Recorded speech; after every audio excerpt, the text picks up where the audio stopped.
So I'm Alyona, and it's People Plus Ideas. And here we've got Alex Sharp. Uh, Yes, so Alex lives in North London. And what do you do? What do you do? I work in a university in North London called Middlesex University, and my job title is Head of Student Inquiries. Worked there about 10 years. I also study there, so I did an MBA there, and I'm currently doing a DBA, which is like a doctorate in business administration. Wow, how long are you going to do that? Yeah, that is a good question. It should take no more than 7 years. So we're at like 5 at the moment. Oh my God. Yeah, yeah, it's a big commitment. Yeah. How did you come to that commitment? So, I mean, I joined Middlesex University. I used to work in the local council, and that role came to an end. There was an opportunity at the university. 6 months in, after I'd done my probation, they said to me, as a permanent member of staff, you're entitled to a fee waiver in order to study.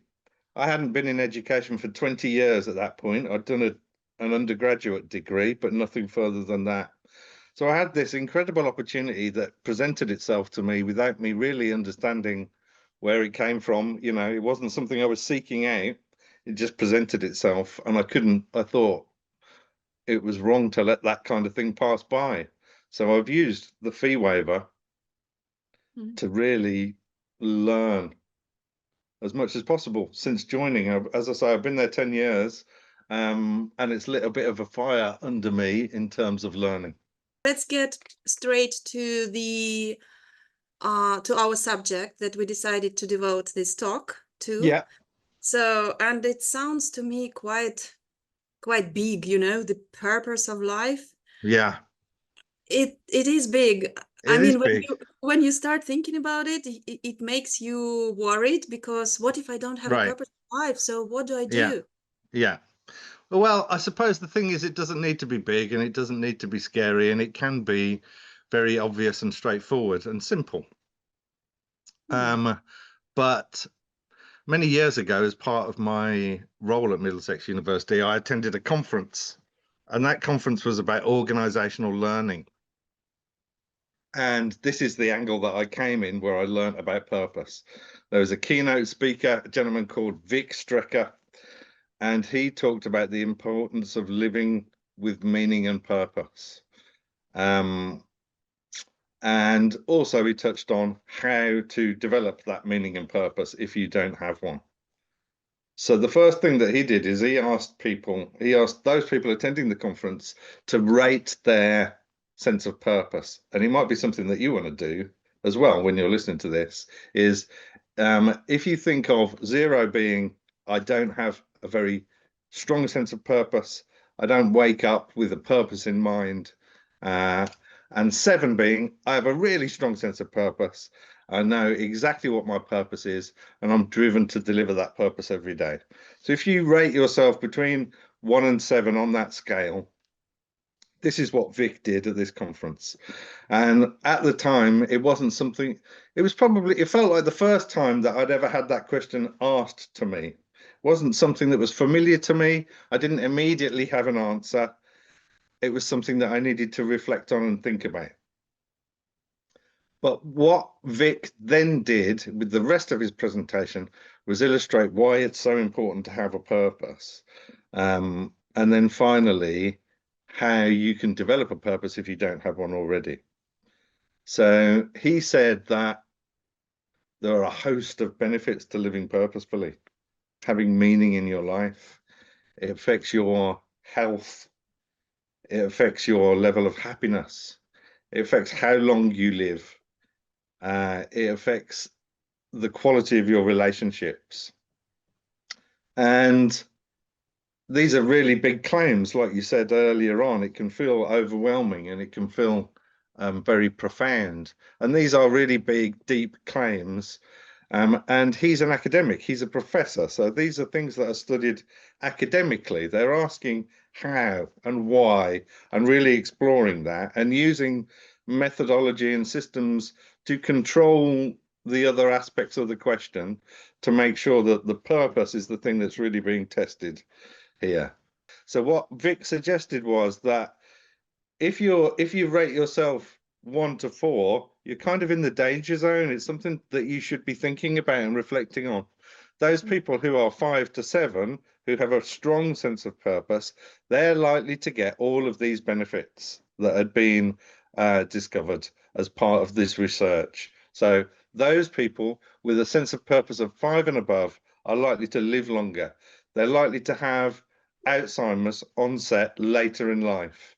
They're likely to have less heart problems. They're likely to experience less depression. They're likely to be wealthier, more successful in their job, healthier, and have better relationships. So an extraordinary range of profound benefits. It's one of those things which for me was both a revelation, but also at the same time, I realized it was something that I already knew. It rang true. If you live your life with purpose and meaning, you're more likely to be happy and successful. That makes sense. That rings true. Intuitively, you think, yeah, that's probably right. But it's not something that I'd consciously thought about before and then decided to actually do something about. I can see that there's a real positive relationship here. And if you consciously articulate that, then you're more likely to kind of actually think, is there something that I can do about this? But it's not easy to come to understand No, what's the purpose, right? You have to yeah, spend some time reflecting, like you said. right. And the things to think about are what is important to you? What matters most to you? What are your values? And then when are you at your best? When are you most, if you like, in the zone, most inspired? And if you can apply what matters most to you, what your values are, with when you're at your best, then you start to become purposeful. And the interesting thing about this kind of thinking is if you start to write those things down and then you start to say them out loud, it helps. It helps to build yourself into the right frame of mind. So there's something here about self-affirmation. So I want to be a good father. I want to be a good husband. I want to be a successful person. I want to have good, close friendships. Actually saying those things out loud to yourself helps you to get into the right frame of mind to achieve them. Very often we don't know what we want. I think that's the No, problem. yes, yeah, So you have to make time to think about it, like to. yeah, yeah. I find with reflection, if I set my mind to think about something, I don't need to consciously do that. I don't need to consciously refer to it. It can go for several weeks and then go back to that problem and feel like I've been thinking about it in the back of my head, if you like. It's just there, you It's know just that it's there. there. Yeah. Mm. So reflection doesn't have to necessarily be conscious, but you think you need something to trigger it. And if you start to list those things down, you get into the habit of thinking about what's important to you. When am I at my best? Then you can start to make some inroads on that journey, I think. Another way to think about it, which I think is quite interesting, is that one of the experiments they did was with students. They got a large group of students and they split them into 3 groups. And then they gave everybody, all of the students, a backpack, heavy backpack to wear. The first group, they told them that in the backpack is very, very important scientific equipment. And this scientific equipment is going to be used in experiments which are going to have a profound impact. They're going to be really useful to humanity. They're going to improve society. And your job is to take this very important scientific equipment up that hill and deliver it to the scientists who are doing this really important work. The second group, they told them, this backpack contains a load of rocks. There's no reason for you to carry them up. We just want you to. Please Ah. carry them up that hill deliver them to the people who are waiting at the top of that hill. The third group of people, they gave them the backpack. They just didn't tell them anything. Those people were the control group. Mhm. They all set off up the hill. And when they got to the top of the hill, they delivered their backpacks. And then they were asked, can you estimate how steep that hill was that you just walked up? What Ooh. was the incline of that hill? And as you would expect, those people who had a purpose, who had meaning in their journey, i.e., they were transporting the important equipment, they estimated that the hill was less steep than those people who were told that they didn't have a purpose. Of course, that makes sense. It does make sense. That's the point, isn't it? It rings true. You could understand why people would think that. Mhm. And then I suppose the thing is to sort of extrapolate that information, to think to yourself, well, what does this mean for my life? You know, we all have obstacles in our lives, don't we? We all have bumps in the road. We all have an incline, hills to climb, be it, you know, a breakdown of a relationship or a death of a loved one or financial worries, stresses at home. Everybody has these kind of problems at some point in their lives, but it's how we perceive those problems that's important rather than the problems themselves. You might meet somebody whose life has been full of obstacles, full of trauma, full of difficulties, and yet they're happy and successful and achieving and thriving. Um, so it's not necessarily the obstacles that are put in our way, it's how we perceive those obstacles. And if we extrapolate that, the learning from that experiment with the backpack, if we have purpose and meaning in our life, when we come across inclines, when we come across obstacles, we will perceive them to be lesser Mm. if we can keep hold of this sense of purpose and meaning. Yeah, yeah, yeah. Um, Fascinating. Actually, I wanted to share something with you because I'm not sure I quite understand the difference between purpose and goal. Because when I was once on the session with a psychotherapist, he asked me a question about like my future, whether I have any goals, and I said no. I don't think about future. What's wrong with me? And he uh-huh. said, yeah, probably something wrong is with you because because you have no goals and you're not gonna um you're probably not a very happy person if you don't have goals. But then I took some time to think about it, and I feel myself quite happy, even if I don't have any goals. I just Hmm. sometimes I do things just for the sake of doing them, you know? So Yeah. and I thought maybe that's the some kind of a purpose, maybe. I don't know. Yeah, I mean, I think it's important to say that not everybody is the same, and not everybody fits in. And these results, you're more likely to experience those things with a purpose. Not everybody necessarily needs that purpose at all. There will be some people who are quite happy just dealing with life as it comes to them. And yes, you could argue that you could describe that as a purpose in a way. You can twist it to say my purpose in life is to get the most out of what comes my way. Mm, That's fine. Um, but the research suggests that for most people, it will be beneficial to have a kind of, and yeah, it's related to a goal. I think the thing about a purpose is that usually it is bigger than yourself. mm, There's an element of sort of contribution, I suppose. mm, mm-hmm. I think that might be quite important, that it's bigger than yourself. So I suppose you could have a goal that could be quite narrow and specific, where a purpose may be broader. I think the other thing to say is that your purpose is likely to change as your life grows and as you grow and Ah, develop. It's not something that's static. I think mhm. the other thing that's important to say is that there's no wrong answer, really. If you feel like this is my purpose, then so be it. You don't need to justify it. If it motivates you and inspires you, then that's great. I think Wow, it sounds much better than, than just if you don't have a goal, that's your like failure, yeah, you're not gonna yeah. succeed.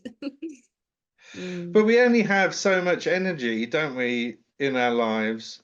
And I suppose as you get older, I'm 48 now, and so as you get older and into middle age, you think, how much energy and time do you have left, and what do you want to do with it? What do you want to achieve? What um, you're more likely, I think, as you get older, to ask yourself those kind of questions.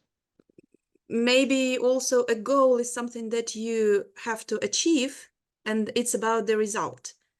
And Right, a if you purpose is less about the result. Yeah, it's more about the journey, which is a cliche these days, I think, that life being a journey. But like cliches, sometimes there's an kernel, an element of truth to it. yeah. So I attended this conference, and as I said before, I'm researching at the moment, and the research that I'm doing is about organizational learning. And I Mhm. saw this big crossover because the methodology for organizational learning or process improvement was talking about purpose delivery, and you can't improve something unless you know its purpose. And so there was a crossover between what I was researching and what I was learning at this particular conference. And I thought it would be useful to introduce these concepts to my team, because a team with purpose and working with meaning means that you're more productive, that you are more efficient, and that you are more innovative. So I wanted to take some of that learning that I had personally and try and inspire my team to learn in the same kind of way. So we started to have these reflective discussions as a group. What's your purpose? What does that mean to you? And the discussion was really fascinating. So that's another thing that I would really encourage you to do. If you are part of a team or part of a group in any way, maybe it's at work, maybe it's even a sporting team, um, sit down and discuss what's important to you as a group. What do you value? What is the purpose of your team? And I had this discussion with my team, and it was fascinating because I'd sent them a questionnaire beforehand, and one of the questions was, the team's purpose is clear, and you had to rate 0 to 10 how clear the team's purpose was. And I looked at the results. They were really strong. The team seemed to know exactly what the purpose was. So I felt quite proud of myself. Thought, I've got this. And then I met with the team and I said, so question number 6, the team's purpose is clear. Everybody agrees, seems to agree with that. They all said yes. And then I said, what is the purpose of the team? And I got loads of different answers, and Mhm. nobody was able to clearly articulate it. Some people said, we just do what needs doing. Is that a purpose, to just do what needs doing? Mm. So I thought, oh, well, this is interesting. So there's something going on here. And then in order to start talking about the purpose of the team, what is how can we articulate that into a couple of sentences? Before we did that, we started to talk about what it means as individuals to have a purpose. That's where we needed to start.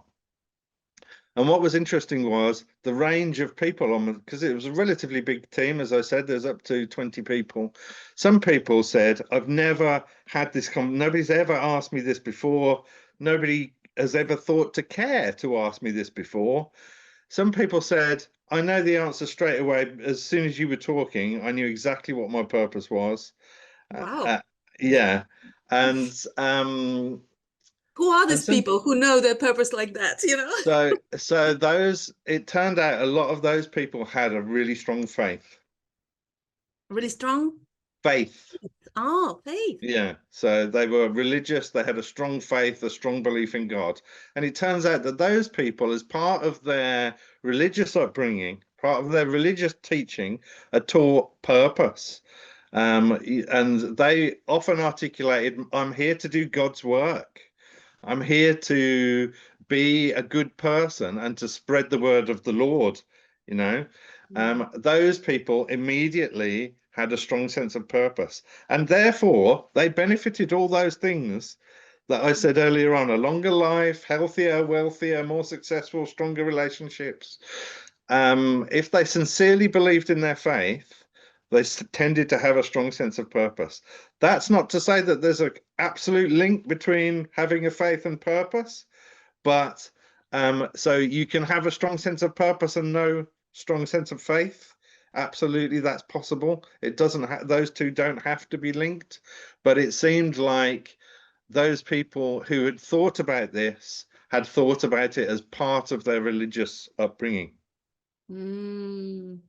I mentioned I work in student support, so we're here to support learning, to support students, to give them the best experience, to make sure that their learning is maximized. Mm. So is there something here about getting students to focus on the purpose of their study, getting them to think about why are they here, why have they made this decision, what's important to them, what values are they bringing to this work? To get them to think into that mindset may mean that they're more successful in their studies. It may mean that more of them are retained, less of them drop out. There's something here as well about being positive. You know, we live in a nihilistic world where it's possible to be, where cynicism is kind of valued and cherished, and but there's something about living life positively and trying to be virtuous, kindness being important, being grateful, gratitude, getting yourself into this mindset of being appreciative and positive rather than nihilistic and cynical. You know, that's a choice that you have to make. We all write our own narrative of our lives, of who we are, and we choose whether we are cynical and nihilistic. We get to choose if we are positive, you know, an adventurer. You get to write that to some extent. It can Yes. be a powerful thing, I think. Yes, absolutely. It's just mm, um, sadly, it's not what the world into right now, you know, No, no, unfortunately. yeah. But you know, it's that thing, isn't it? There are some things you can control and some things you can't. And you definitely can't control the world. You can't control other people, but you can control how you perceive it. And how you perceive it is going to affect how steep the incline that you face is. Mm. Yeah, yeah, yeah. Um, so yeah, you can change yourself. Yeah, start with yourself, right? Don't look at Yeah, anyone. yeah, Just, yeah. There's lots, actually, it's such a huge topic, you know, it's just lots to yeah. think about and talk about it. You can't just fit it in one conversation. So, No, but I would suggest anybody watching this, rate yourself quietly in your mind, 0 to 7, the strength of your purpose. You don't need to do it immediately. Have a think about it, but settle on a number, an honest number. You don't need to tell anybody. It's only you. It's only a conversation in your head. Once you've settled on a number and you think that's the strength of my purpose, then reflect on whether or not you believe that having a strong sense of purpose is likely to positively impact on your life. Think about the experiment with the walking the steep hill. Does that make sense? Does that ring true? Do you believe in that? Do you think that there are benefits to living purposefully?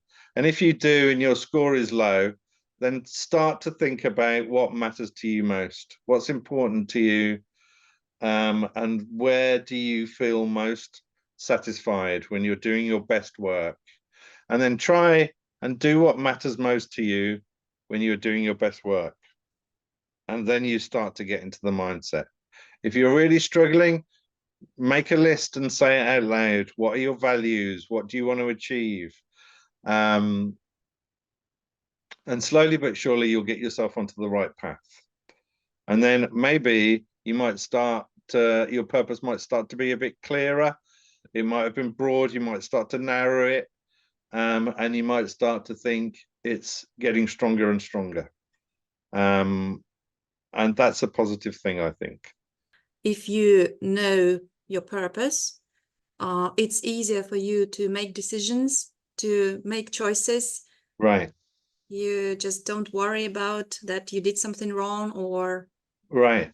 It's part of the learning. Mm. Yeah. Part of the journey towards achieving what you want to do or making the change in the world that you want to see.